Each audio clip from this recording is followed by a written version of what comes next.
Good morning students. आज की class में हम क्लास 10th इन्फॉर्मेशन टेक्नोलॉजी में unit number 7 database development topic को स्टडी करेंगे। इस यूनिट में टोटल 8 सेशंस हैं। इस क्लास में हम 3 सेशंस को स्टडी करने वाले हैं। Session number 1 database concept, session number 2 data storage और session number 3 manipulating data. Next video में हम जो स्टडी करेंगे वो सेशन नंबर 4 को स्टडी करेंगे, जिसमें डाटाबेस को कैसे क्रिएट करते हैं उसके बारे में जानेंगे। सेशन नंबर 5 में हम टेबल क्रिएट करेंगे और सेशन नंबर 6 में फॉर्म कैसे क्रिएट करते हैं डाटाबेस को मैनेज करने के लिए या एंटर करने के लिए उसके बारे में जानेंगे। इसके अलावा क्वेरी कैसे क्रिएट की जाती है उसको हम सेशन नंबर 7 में जानेंगे और रिपोर्ट किस तरह से डिज़ाइन किया जाता है वो हम सेशन नंबर 8 में स्टडी करने वाले हैं।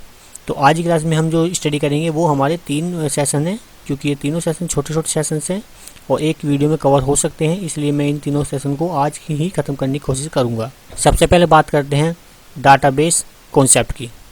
डाटाबेस देखिए क्या होता है, जो भी हम कंप्यूटर में डाटा मतलब कुछ भी इंफॉर्मेशन एंटर करते हैं उसको डाटा बोलते हैं, और उस डाटा को मैनेज करने के लिए मैनिपुलेट करने के लिए कुछ एप्लीकेशन यूज किए जाते हैं।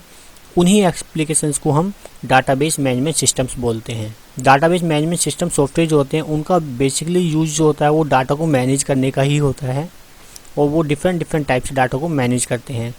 डाटाबेस मैनेजमेंट सिस्टम को हम शॉर्ट में DBMS भी बोल सकते हैं। मैं लिख देता हूँ यहाँ पर।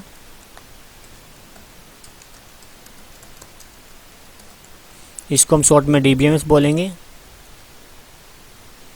डाटाबेस को मैनेज करने के लिए जो एप्लीकेशन यूज की जाती हैं उनके नाम मैं यहाँ लिख देता हूँ। काफ़ी सारे एप्लीकेशंस हैं जिनकी हेल्प से हम डाटाबेस को या डाटा को मैनेज कर सकते हैं, जिसमें आपका ओरेकल, IBM DB2, इसके अलावा माइक्रोसॉफ्ट SQL सर्वर, ये भी सॉफ्टवेयर हैं, और माइक्रोसॉफ्ट एक्सेस। इसकी हेल्प से भी हम डाटाबेस को मैनेज कर सकते हैं। पोस्टेज SQL,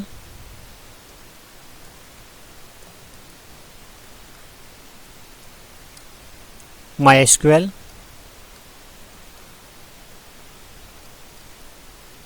FoxPro,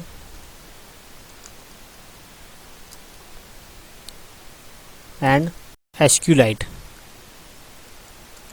ये सभी एप्लीकेशन सॉफ्टवेयर जो हैं ये सभी डाटाबेस मैनेजमेंट सिस्टम हैं। इनकी हेल्प से हम डाटा को मैनेज कर सकते हैं, मैनिपुलेट कर सकते हैं।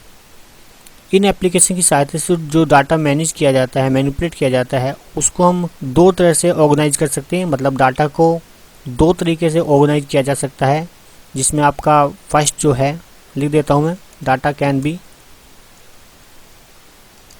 ऑर्गेनाइज इनटू 2 टाइप, जिसमें पहला टाइप जो है वो है फ्लैट फाइल। इस सिस्टम में क्या होता है, इसमें जो भी डाटा होता है वो एक फ्लैट फाइल के रूप में ऑर्गेनाइज किया जा सकता है। जैसे आपका माइक्रोसॉफ्ट एक्सेल है, वहाँ पर एक ही सी फाइल होती है और उस फ्लैट फाइल के अंदर डाटा को आप लिख देते हैं टेबल की फॉर्म में और डाटा को ऑर्गेनाइज करते हैं। सेकंड जो होता है वो होता है आपका रिलेशनल मॉडल में।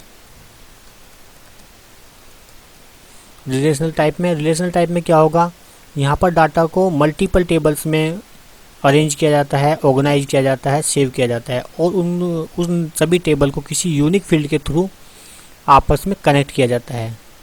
जैसे अगर मान लीजिए आप किसी स्कूल में स्टूडेंट हैं तो आपका वहाँ पर जो यूनिक फील्ड होगा वो होगा आपका एडमिशन नंबर, या जो भारत के नागरिक हैं, ठीक है, जो भी इंडियन सिटीजन्स हैं, उनके लिए अगर कोई डाटा मैनेज किया जाता है तो उनके आधार कार्ड नंबर को भी हम कई बार यूनिक मान लेते हैं, क्योंकि हर पर्सन का आधार कार्ड नंबर अलग होता है और एक ही होता है, मल्टीपल नहीं होते हैं। तो जो चीज़ें यूनिक होती हैं तो उसी को बेस मानकर हम डिफरेंट टाइप की टेबल को क्रिएट कर सकते हैं और उन टेबल को उस एक यूनिक फील्ड के थ्रू आपस में कनेक्ट कर सकते हैं। तो इस तरह से जो डाटा मैनेज किया जाता है, ऑर्गेनाइज किया जाता है, उसको हम रिलेशनल डाटाबेस बोलते हैं। और इन्हीं चीज़ को मैनेज करने के लिए जो सॉफ्टवेयर यूज होते हैं उन्हें रिलेशनल डाटाबेस मैनेजमेंट सिस्टम बोला जाता है। जो भी डाटा कंप्यूटर में सेव होता है या जिस प्लेस पर भी सेव किया जाता है, तो उन कंप्यूटर को हम जो बोलते हैं वो डाटाबेस सर्वर बोलते हैं। मतलब डाटाबेस सर्वर जो होते हैं वो ऐसे कंप्यूटर होते हैं जिनका यूज़ स्पेशली डाटाबेस को मैनेज करने के लिए किया जाता है, सेव करने के लिए किया जाता है। जैसे अगर आपने कोई वेबसाइट क्रिएट की है तो उसका जो भी डाटा होगा वो सर्वर पर अपलोड होगा, सेव होगा। तो वो जो सर्वर है जहाँ पर आपका डाटा सेव है उसी को हम डाटाबेस सर्वर बोलेंगे, डाटाबेस सर्वर। इन कंप्यूटर्स का केवल और केवल काम जो होता है वो डाटा को स्टोर करना और उसको मैनेज करने के लिए इन्हीं सिस्टम्स में एप्लीकेशंस होते हैं। एप्लीकेशन कुछ भी हो सकते हैं, आपका MySQL हो सकता है, बहुत सारी वेबसाइट जो होती हैं, मतलब जो ई-कॉमर्स वेबसाइट होती हैं जिन्हें हम डायनेमिक वेबसाइट बोलते हैं। वेबसाइट 2 टाइप की होती हैं, स्टैटिक और डायनेमिक। डायनेमिक वेबसाइट जो होती हैं जो ऑटोमेटिक काम करती रहती हैं, उनका जो डाटा मैनेज होता है वो MySQL सर्वर में हो सकता है या इसके अलावा और कोई भी रिसोर्सेज हो सकता है, लेकिन ज़्यादातर जो वेबसाइट्स होती हैं उनका डाटा MySQL में सेव होता है और वहाँ से मैनेज किया जाता है।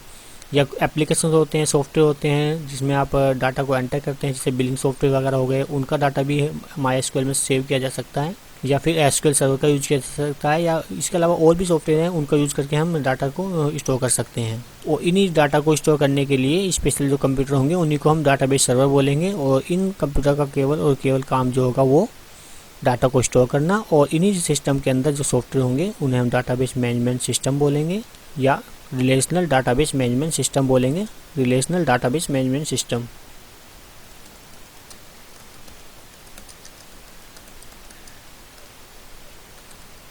इसको हम शॉर्ट में RDBMS भी बोल सकते हैं। डाटाबेस का कॉन्सेप्ट जो होता है उसको थोड़ा सा समझ लेते हैं। मैं आपको इस सारे कॉन्सेप्ट को जो बताऊंगा वो जो एप्लीकेशन है हमारा Microsoft axis data management system जो है MS एक्सिस, ये वाला सॉफ्टवेयर, इसकी हेल्प से बताऊंगा। तो इसके लिए हम क्या करेंगे, एक्सिस को ओपन कर लेंगे। जैसे ये मैंने यहाँ पर माइक्रोसॉफ्ट एक्सिस को ओपन कर लिया है और यहाँ पर मैं आपको केवल वो कॉन्सेप्ट बताऊंगा।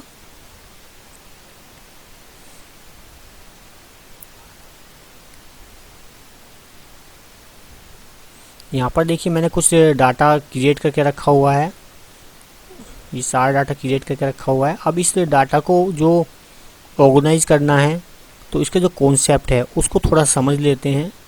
यहाँ पर जो हमारी ये कॉलम्स होती हैं, जैसी माइक्रोसॉफ्ट एक्सेल में कॉलम होती हैं, यहाँ पर हम कॉलम को कॉलम ना बोलकर फील्ड बोलेंगे। ये हमारे फील्ड्स होते हैं, मतलब यहाँ पर कॉलम जो होती हैं वो फील्ड होती हैं। इसके अलावा जो रो होती हैं, रो, उन रो को हम यहाँ पर बोलते हैं रिकॉर्ड्स। और जो इन सभी कॉलम्स के अंदर या मतलब जो भी कॉलम्स यहाँ पर बनी हुई हैं, मतलब फील्ड बने हुए हैं, इन फील्ड के अंदर एक फील्ड जो हमारा होगा वो यूनिक होगा, डिफरेंट होगा। जैसे हमारे यहाँ पर एडमिशन नंबर सबका डिफरेंट है, देखिए नाम अलग अलग हो सकते हैं लेकिन यहाँ पर जो नंबर है वो सीरियल में चल रहा है, वही सब पर यूनिक होगा। और इस नंबर को यूनिक बनाने के लिए हम किसी भी फील्ड को एज प्राइमरी की डिफ़ाइन कर सकते हैं। और जो हमारा की फील्ड होगा, मतलब जो प्राइमरी की होगी, वो हमेशा यूनिक होगी, वहाँ पर आप डुप्लीकेट नहीं कर सकते हैं। अगर आप डुप्लीकेट डाटा एंटर करने की कोशिश करते हैं उस फील्ड में तो वो उसको एक्सेप्ट नहीं करता है और हमें उसके बारे में बता देता है। ये सारी कमांड्स को हम बारी बारी से स्टडी करेंगे। यहाँ पर बहुत सारी कमांड्स हैं, बहुत सारे फील्ड्स हैं, इन सब का हेल्प से हम अपने डाटाबेस को मैनेज कर सकते हैं। सारे ऑप्शंस को मैं बताऊँगा अलग अलग सेशन में। और इस डाटाबेस में, मतलब इस टेबल के अंदर जो डाटा को स्टोर किया जा सकता है वो डिफरेंट फॉर्म में किया जा सकता है, मतलब डिफरेंट डाटा टाइप्स को यहाँ पर यूज़ कर सकते हैं।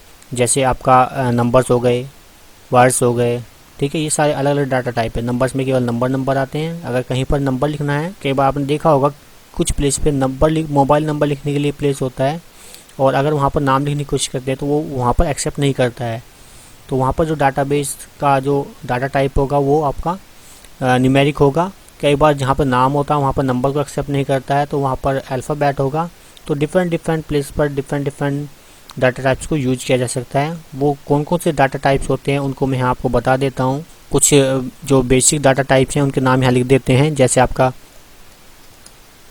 नंबर की फॉर्म में डाटा को लिख सकते हैं, और ये इंटीजर भी डिफरेंट टाइप का होता है। जैसे टिन इंटीजर हो गया, स्मॉल इंटीजर हो गया, बिग इंटीजर हो गया, नंबर हो गया, डेसिमल हो गया। तो ये सारे आपके नंबर के ही टाइप होते हैं, तो इनको यूज़ किया जा सकता है। इसके अलावा और भी यहाँ पर डाटा टाइप होते हैं, जैसे आपका इंटीजर के अलावा, नंबर के अलावा आपका दूसरा होता है अल्फ़ाबेट।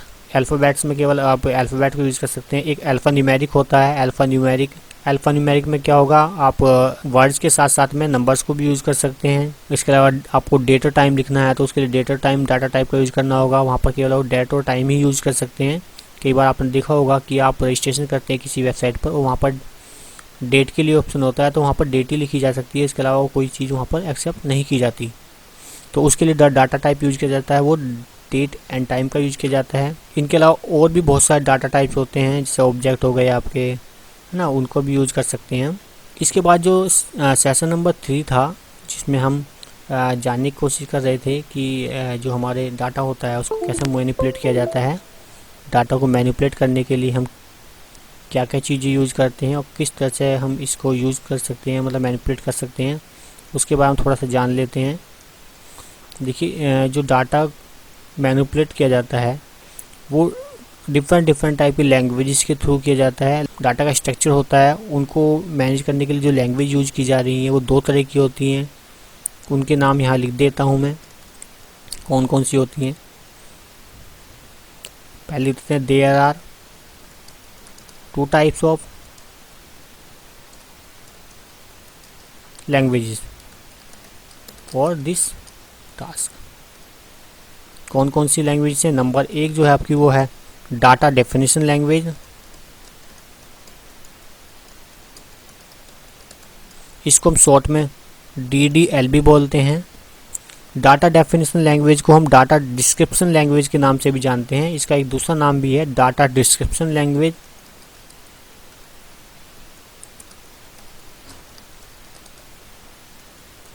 अगर आप कहीं पर डाटा डिस्क्रिप्शन लैंग्वेज लिखवा हुआ मिल जाए तो आपको कंफ्यूज होने की ज़रूरत नहीं है, क्योंकि दोनों एक ही चीज़ हैं। डाटा डेफिनेशन लैंग्वेज और डाटा डिस्क्रिप्शन लैंग्वेज दोनों एक ही लैंग्वेज के नाम हैं, तो यहाँ पर बिल्कुल भी आपको कंफ्यूज नहीं होना है।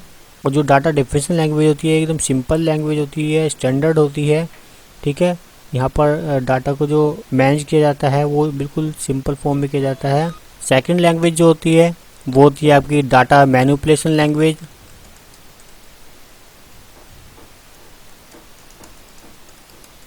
जिसको हम शॉर्ट में DML बोलते हैं। आज के लिए बस इतना ही, बाकी जो भी सेशंस हैं उनको हम नेक्स्ट क्लास में स्टडी करेंगे।